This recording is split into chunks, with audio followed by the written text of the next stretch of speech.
স্বাদে বাঙালিয়ানা চ্যানেলে সকলকে স্বাগত। আজকে আমি এই যে একটা নতুন রেসিপি নিয়ে চলে এসেছি, গুয়াকামোলে। এটা অ্যাভোকাডো দিয়ে তৈরি হয়। বাইরের দেশের লোক অ্যাভোকাডো অনেক রকমভাবে খায়। আজকে আমি গুয়াকামোলে বানিয়েছি। এটা কি করে বানাতে হয় আপনারা দেখে নিন। এই যে আমি দুটো অ্যাভোকাডো নিয়ে নিয়েছি। এটা বিদেশি ফল। আমি ভাবতাম যে এটা খেতে কেমন করে, দেখেছি এটা খেতে কোনো টেস্ট নাই। এখন এটাকে এরকম করে কাটবো।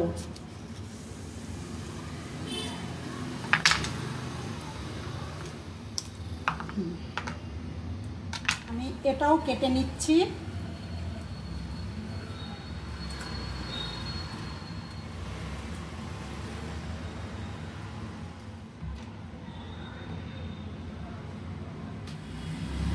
এটা এরকম চামচ দিয়ে তুলে নিতে হবে।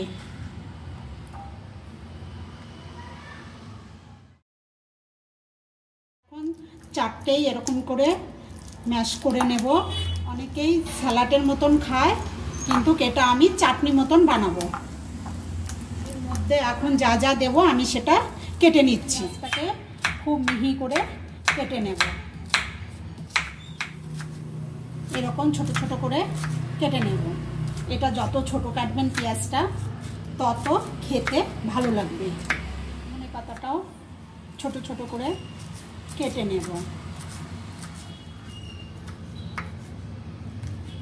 লঙ্কাটাও খুব ছোট ছোট করে কেটে নেব।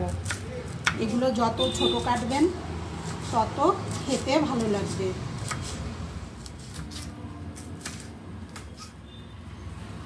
টমেটোটাও এরকম ছোট ছোট করে কেটে নেব।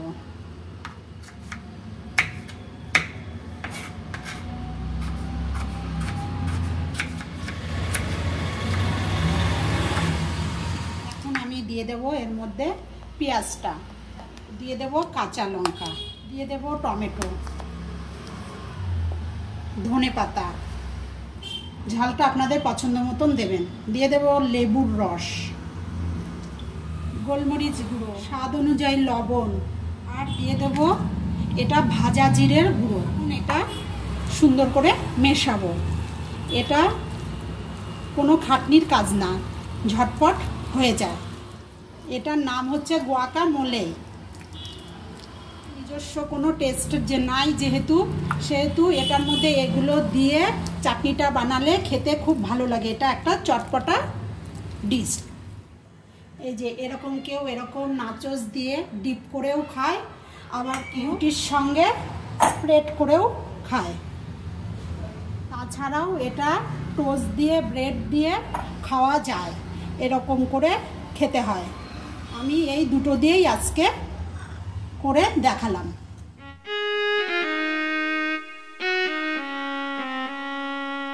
এই যে এতক্ষণ ধরে আপনারা দেখলেন এই ডিশটা আমি কি করে বানিয়েছি। এটা আমি এই দুটো জিনিস দিয়ে সার্ভ করেছি। আপনারা ইচ্ছে করলে ব্রেড দিয়েও খেতে পারেন, টোস্ট দিয়েও খেতে পারেন। আপনাদের যদি ভিডিওটা ভালো লাগে তাহলে লাইক, কমেন্ট, শেয়ার করতে ভুলবেন না। আজকের মতন এখানেই আমার এই ভিডিওটা শেষ হলো। আবার ফিরে আসবো নতুন কোনো ভিডিও নিয়ে।